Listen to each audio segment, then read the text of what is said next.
2. Welcome back. WNST, Towson, Baltimore, and WNST.net. You know, I was down there in the air condition. People said, why in social media am I wearing long sleeves? Because inside of the dome, it's 28 degrees. Outside on the field, it was 112, you know.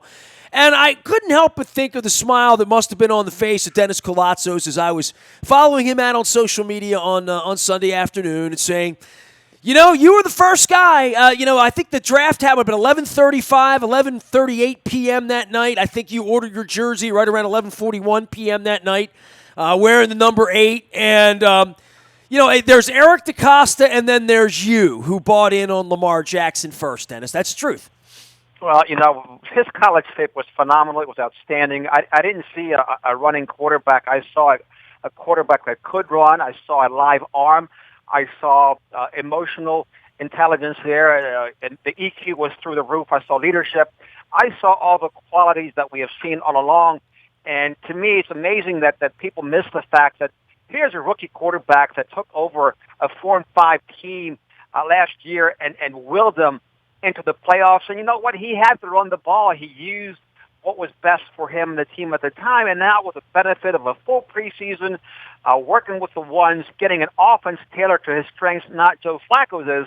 Now, again, we have to temper our comments because it was Miami. We have to temper our enthusiasm because all this win means is that they'll go someplace between 16-0. Hold on. Do we have to temper our enthusiasm? Is that a rule? We have to. We have to because they may go, listen, here's a scale, 16-0. All the way to 1-15. If all you're waiting for is the parade to celebrate and have a good time, then you're not going to be a very happy human being, Dennis. I mean, look, come on. I'm very happy, but I'm also very even-keeled. What I'm saying to you is I don't put that much weight on a win or loss, particularly this early in the season.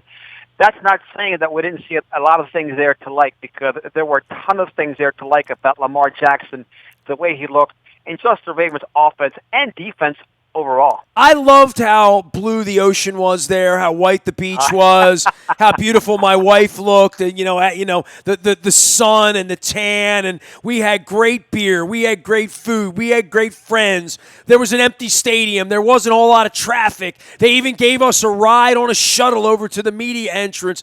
But I'm trying to think of other than bobbling the opening kickoff, and I complained about that in my blog at WNST.net, just so people don't think I'm a homer, that I'm so far on the Lamar train that I can't get off, or that I think the Dolphins are, going to win a football game this year because I have my doubts, especially with a mutiny after a 59-10 loss. But that being said, there are a few things to shoot at in this thing. The one thing that I would look at more is where he is and how they've coached him up, right? Because they always believe our coaching will make him better.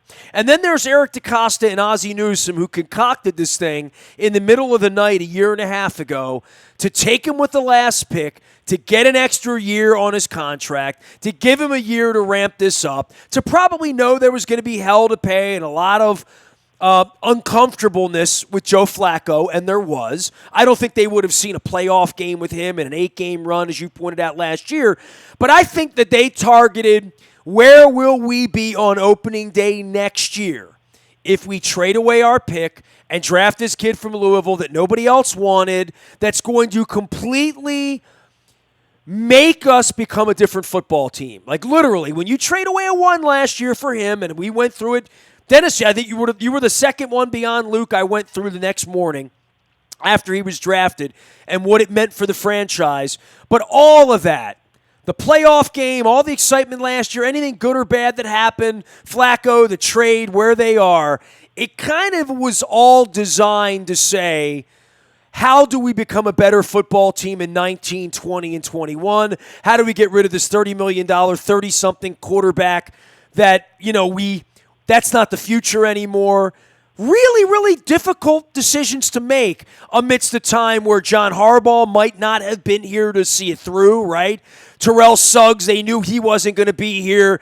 They probably questioned whether Yonda was still going to be here and some guy. So there's all of this crystal balling you do to get yourself into a position to have made this transition and become a different football team. Now, all great points, Nestor, but, speaking of Joe Flacco, I just had the feeling that this was a type of game that had Joe Flacco been our quarterback, we may have been trailing 3-zip, say in the middle of the third quarter. These are the kind of teams that we've always played down to. We'd always played down to the level of our opponent. This was a team, probably and arguably the worst team in the league. We didn't play down to their level. My son Christos and a good friend of mine, Mike Carlton, both said this team did not play down to the level of the opponent, and that was very, very refreshing to all of us. And Lamar Jackson, 3 carries for 6 yards. I think that's probably one of the most telling statistics, right? He didn't take off. He didn't panic.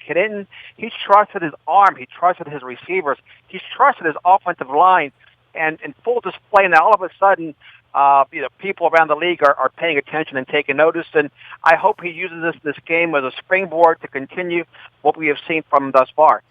I'm mesmerized by my purple lava lamp on the set here for Sporticulture, Dennis. I'm having some fun with that because when the purple heats up, the bubbles rise to the top, And for Eric DeCosta to have put this thing together where you have a running back that looks like a leader and is playing like it and giving some relief to the body of Lamar Jackson.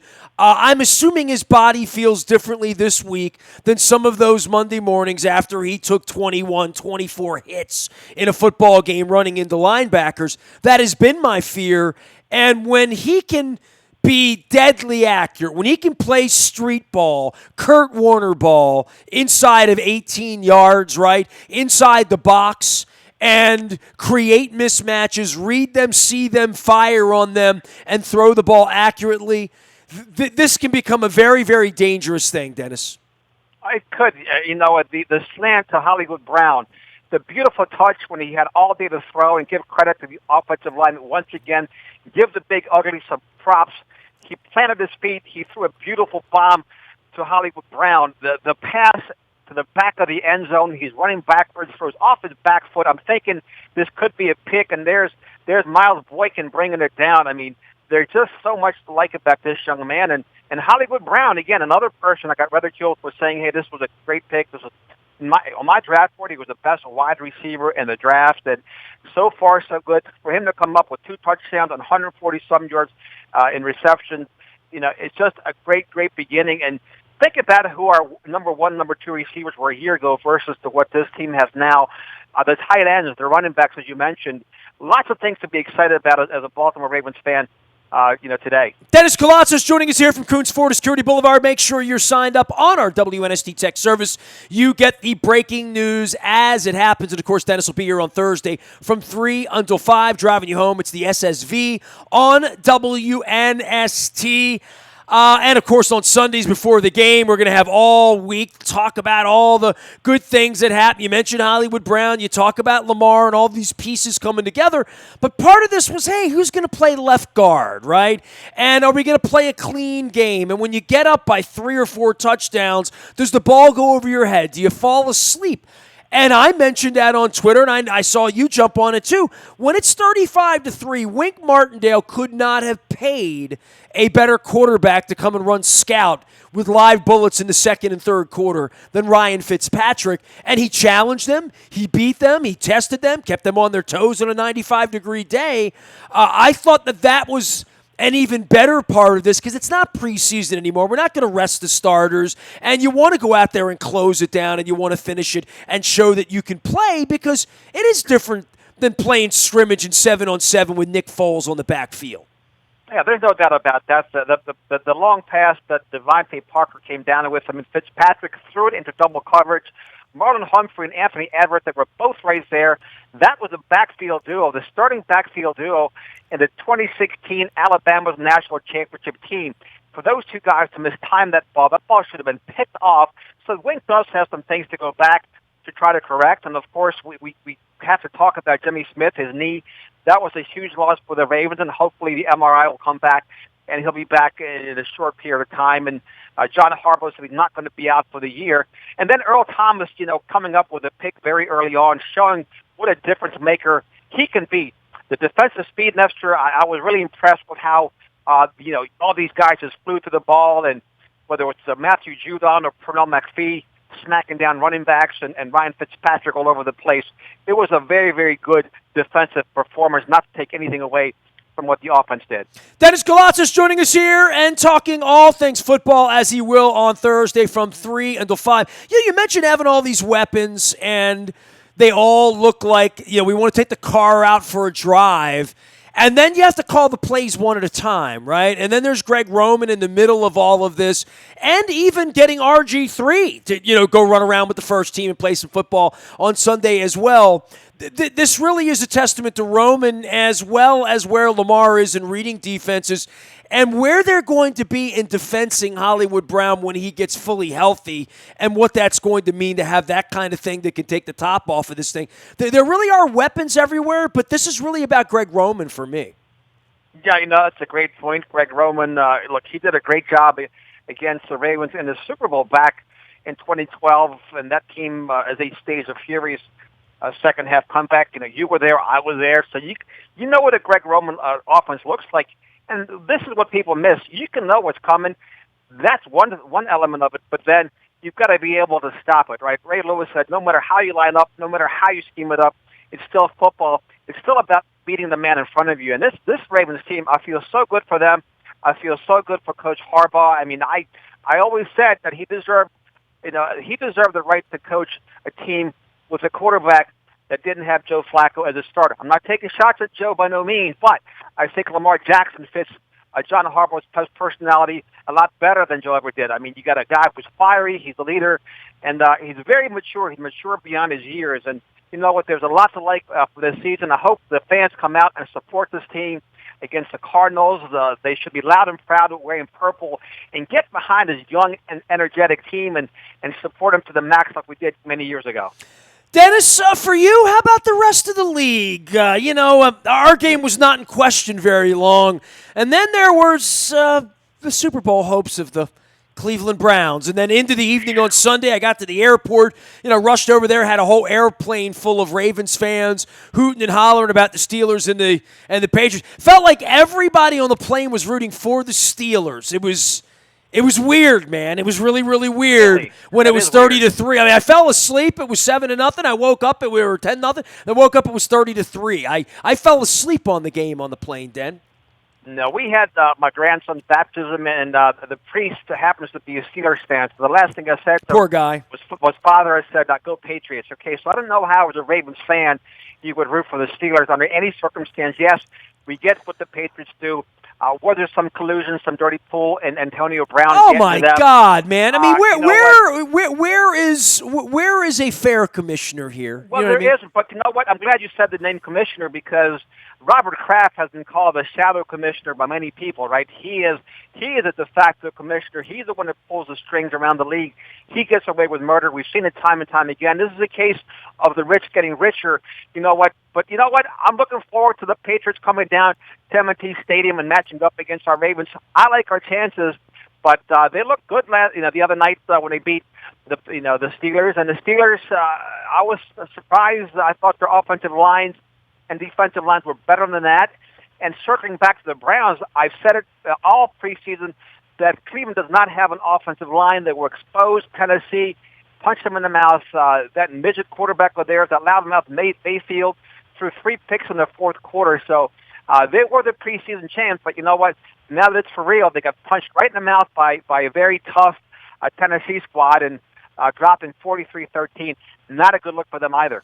Well, for the Browns and expectations, and they're coming here in a couple of weeks, it's amazing what week one can do. We're all full with our purpleness and went down and beat a team that's not even an NFL team, right? I don't know where the Titans are. Maybe they're better. This is the week we try to figure out and say, is week one reading the tea leaves wrong about, let's say, the Patriots and the Steelers, which went in opposite directions, or anywhere else in the league where teams didn't look very good. And we got an Arizona Cardinals team coming in here this week that looks like at least they have a quarterback, right? Yeah, the kid had a terrible first half, brought him back in the second half, threw for 300 yards. Look, anytime you line up against an NFL team, anything can happen, which is, again, we need the fans to show up, get behind our defense, and get these clowns out of our stadium for sure. But the league hard to tell the strengths of the league with the balance of paralyzed until they play 3, 4, 5 games.